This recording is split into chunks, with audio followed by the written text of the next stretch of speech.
always looking clean, always looking great. Keith Powers, you're at the Ebony Power 100. So, what would you say is Keith's special power or powers that he has? That's a good question. I feel like my power is just self-awareness. Okay. Is knowing what I got to work on, knowing that I always got work to do, growing to do. I think that's my superpower because I feel like when you're delusional when it comes to self-awareness, you never can grow. And so I know what my flaws are and what I need to work on. So I say self-awareness. Okay.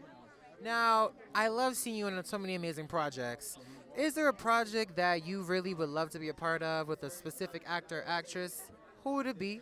And what would that project look like? I think like a TV series or like I think I want to work with like almost damn near every black actor, of course. I feel like I always want to work with us. Denzel.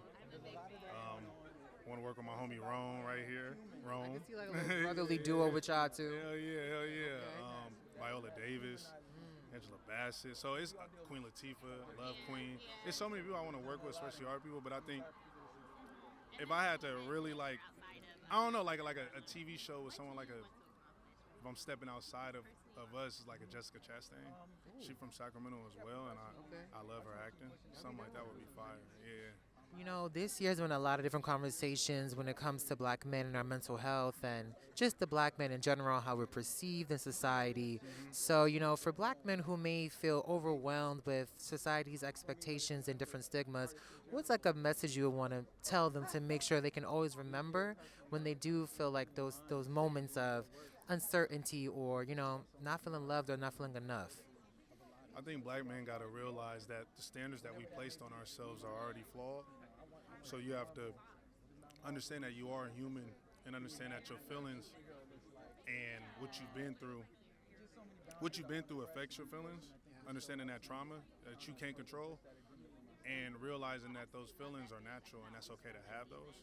I feel like we punish ourselves too much on that. I still do it. You know what I'm saying? I feel like I overly like grade myself and I'm super hard on myself and it's like, bro, like we trying to figure this out.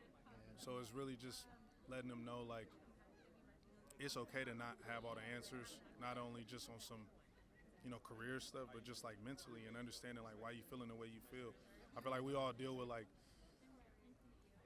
natural feelings of like maybe jealousy or anger or you know, like guilt or like impostor syndrome, and I feel like that's okay. I feel like that's just the human experience, and to understand that is what helps you grow and move forward.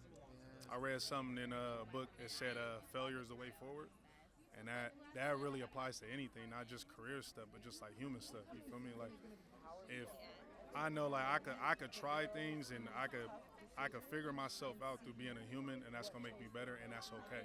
And I feel like we put pressure on ourselves to get everything right. It's like as a man, you gotta get it all right. You gotta have it all. Like nah, bro. Like you figuring this out just like a woman would figure it out. You know what I'm saying? Just like a kid would figure. Everybody else, you know. So that would be my advice when it comes to mental health. Yeah. Final question for you is this. You know, this year has been a pretty interesting year. Yeah. What would you say has been the greatest gift for yourself that you received this year?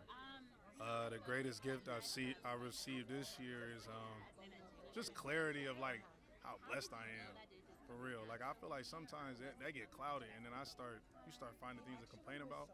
But I've had like a lot of clarity lately, even through my complaining, where I'm like, damn, bro, like I didn't even try to get into this, and I got here.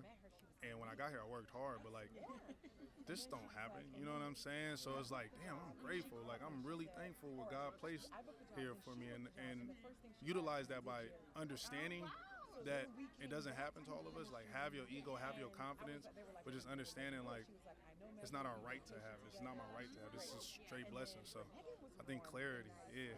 Hell yeah. Yeah, for sure. Listen, I always appreciate you, Keith. Oh man. Thanks.